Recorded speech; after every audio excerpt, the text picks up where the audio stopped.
The Mingshan Valley was bathed in the crisp light of a cool October morning. It was Xiao Zhan's 36th birthday, and he spent it in the faculty office, a small room smelling of turpentine and drying tea leaves, grading the final, muddy submissions for the mural of Clumsy Joy. He wore his simple work clothes, and the tarnished silver ring, Clumsy Joy, felt warm and solid against his skin. The phone lay silent in his desk drawer, a deliberate monument to his separation from the digital clamor. The world outside, however, was in a frenzy.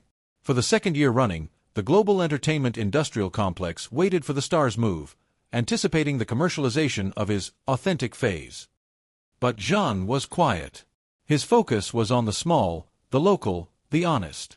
Late that afternoon, an unmarked, heavy transport truck navigated the treacherous mountain road and stopped outside the institute.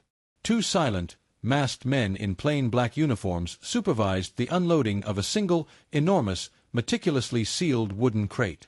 It bore no logo, only a small, engraved plate requesting immediate delivery to Zi Xiao, keeper of the Zhuaxi.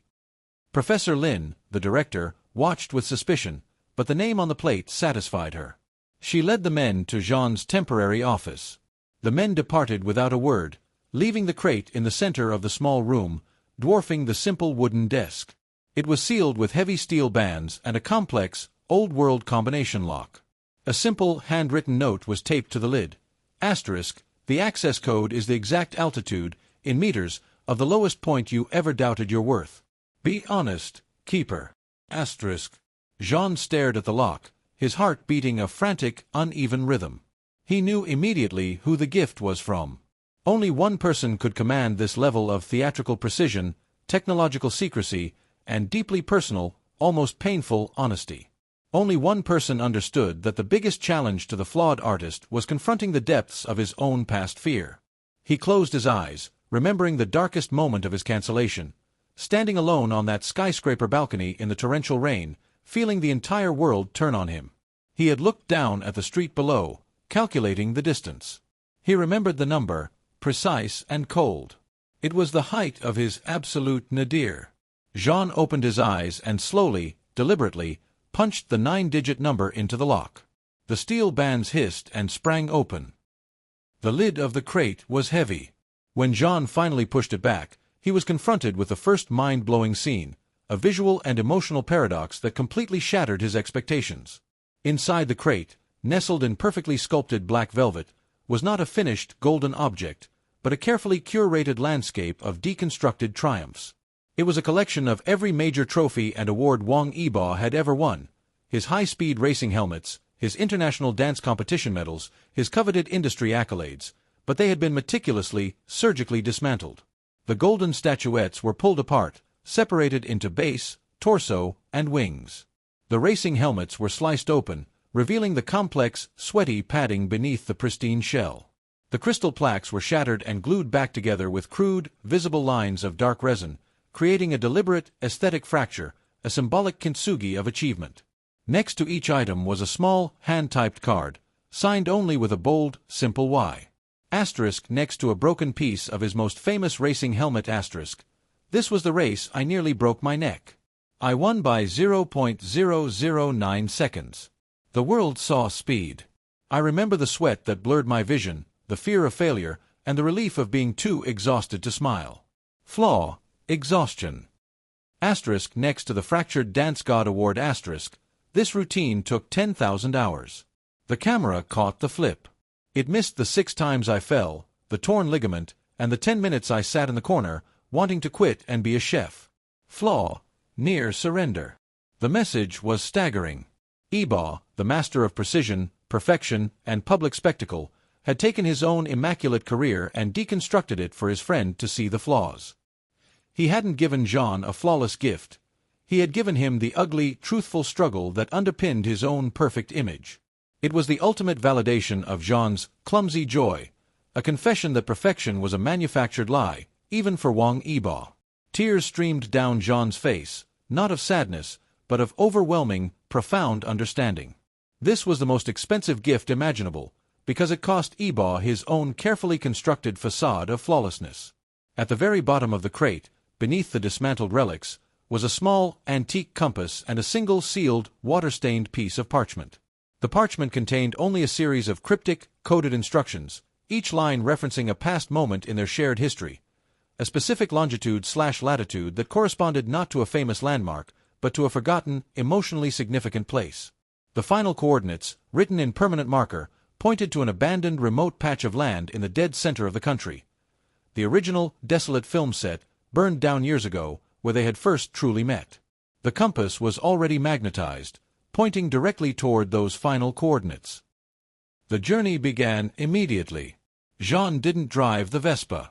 Instead, he coordinated with Sister Li to charter a small, private cargo plane, a necessity for the speed required, insisting on sitting with the deconstructed relics, his mind already whirring, connecting the emotional dots Yibo had laid out. He arrived at the coordinates just as midnight approached, marking the end of his birthday. The site was remote, utterly abandoned, a desolate landscape of broken concrete and scorched earth. The air was cold, still, and charged with memory. He stepped out of the hired vehicle and found himself standing on what used to be the tiny, dusty film set. It was a site of intense emotional labor and the genesis of their world-changing partnership. He was alone. No greeting party, no fanfare, no camera crew. Then, the second, and most beautiful, mind-blowing scene began. From the surrounding hills, a low, gentle hum began to rise, the sound of thousands of tiny, precise electric motors. Then they appeared, hundreds of specialized miniature drones, flown low and fast, carrying small, dim, custom-filtered red and white LED lights. They didn't form a logo or a portrait. They began to illuminate the desolate set, not with sharp spotlights, but with a faint, shifting, ethereal glow. The drones used synchronized projection technology to paint the ruins with light, creating an optical illusion of the past. They projected the ancient, crumbling set walls, but deliberately shaky and unstable. They projected the glow of the imaginary campfire where their characters had their most vulnerable conversation, but the flame flickered and bled, intentionally rendered as an imperfect, messy watercolor. The entire visual field was a perfect mimicry of a low-budget, badly focused memory. Yibo, the king of precision technology, had used the absolute cutting edge of aerial robotics to create a deliberate, technological flaw. It was the ultimate sacrifice of his own aesthetic, a high-tech homage to Zhan's demand for the unedited, the raw, the zhuaxi. The transport plane landed silently under the cover of a thick, pre-dawn fog in a remote military airstrip near Mingshan. Xiao Zhan carried the heavy wooden crate containing Wang Yibo's deconstructed trophies. Yibo carried the single, blank scroll. They had come to the quiet of the University Valley to write their messy, truthful play, The Clumsy Truth. They chose Zhan's small, paint-splattered faculty office as their writing room. It was here, surrounded by the donated bags of soil and the evidence of the mural of clumsy joy, that they started to work. The atmosphere was intimate, fraught with the tension of two powerful forces deliberately attempting to be small. They realized quickly that they could not write the play with dialogue. The language of their past was too filtered, too easily misinterpreted. Their script had to be written in the language of feeling. Yibo brought out the synesthetic memory weaver, the obsidian chess piece, and placed it on the rough wooden table. He produced a series of custom fiber optic cables and connected the weaver to the most unexpected terminal, the tarnished silver ring on Zhan's finger. "This is how we write the script, Zhan Ji," Yibo said, his voice low and serious. "The weaver is the recording device. Your ring is the emotional conduit. We feed the weaver the dismantled relics, the symbols of our perfection, and it will draw out the pure, flawed feeling from the memory. We transcribe the feeling." #### mind-blowing scene 1. The Memory Mirror. They began with Yibo's shattered Dance God Award. He picked up a piece of the crystal base, the resin holding the fracture visible under the desk lamp. He touched the fragment to the weaver. The small office instantly became hypersensory. The ambient light of the room, a single, weak fluorescent tube, began to dim and shift. It wasn't just visual. The air grew thick, humid, and heavy with the phantom scent of adrenaline and stale wood from 1,000 empty rehearsal rooms. The light converged and projected a three-dimensional feeling onto the walls. It showed a dizzying, shaky, rapid sequence of Yibo's muscle movements, the flawless, inhuman speed of his turns and flips. But interspersed between the perfect movements were flashes of pure white pain, followed by moments of total, cold stillness, the brief seconds where his body had given out and he had lain on the floor, questioning everything. Zhan, feeling the memory through the conductive silver ring, flinched. He felt the specific burning exhaustion in Yibo's quadriceps, the icy panic of realizing his body was failing him, and the fierce, brutal will to stand up again. The scene is titled, "The Cost of Zero Error," Zhan whispered, grabbing a notebook and a thick brush, writing not dialogue, but emotional cues. He wrote, "The character moves with impossible precision, but his shadow lags, bleeding pure agony. The light is blinding and cold. Dialogue, only a ragged, involuntary gasp. They worked for 3 days, trading relics." Zhan offered the weaver the preserved scrape on his Vespa where he'd crashed out of pure panic, and the room filled with the smell of gasoline and fear, the feeling of failure and the temptation to quit before he'd even started. Yibo felt the pressure of the unknown future, the desperate need for money, and the shame of selling his last piece of freedom. The greatest surge came when Yibo fed the weaver the most complex relic, the cut-open racing helmet, revealing the sweat-stained padding. As Yibo touched the padding, the room didn't get cold or hot. It filled with a vast, terrifying silence. Zhan felt the memory of Yibo's high-speed crash. Not the impact, but the nanosecond before, where the world slowed down to a single drawn-out moment of absolute focus, tinged with the profound, solitary knowledge that his life might end right there, alone in the machine. The scene is titled, "The Quiet of the Abyss," Yibo breathed, his eyes wide. "The perfection is the illusion of control. The truth is the surrender to the instant before the crash." Their script, when finished, was not a collection of words, but a series of 90-minute-long segments, each dictated by a unique sensory and emotional cue. It was a play written entirely in vulnerability. The rehearsal began back on the lonely stage of the Haidong Theater. The entire project was a study in reversal.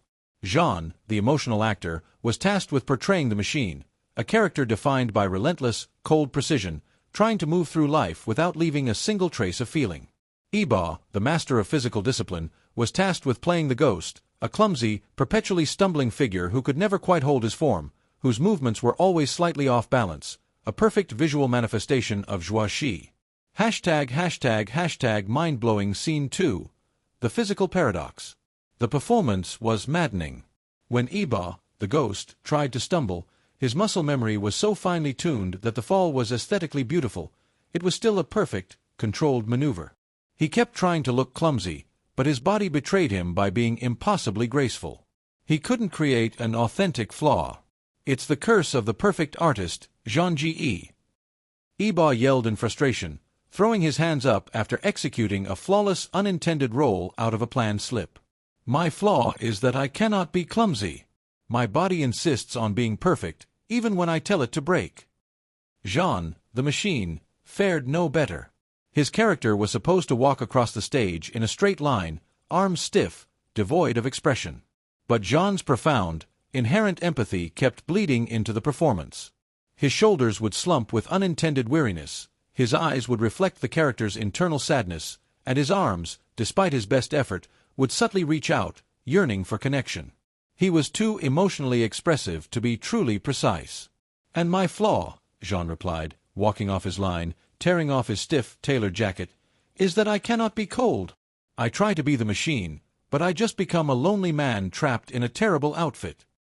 They stood center stage, two masters of their craft, utterly failing at their assigned roles. It was the moment of complete, mutual surrender. They looked at each other, still wearing the remnants of their costumes, and saw not the idol or the actor, but the human struggle against expectation. And then they laughed.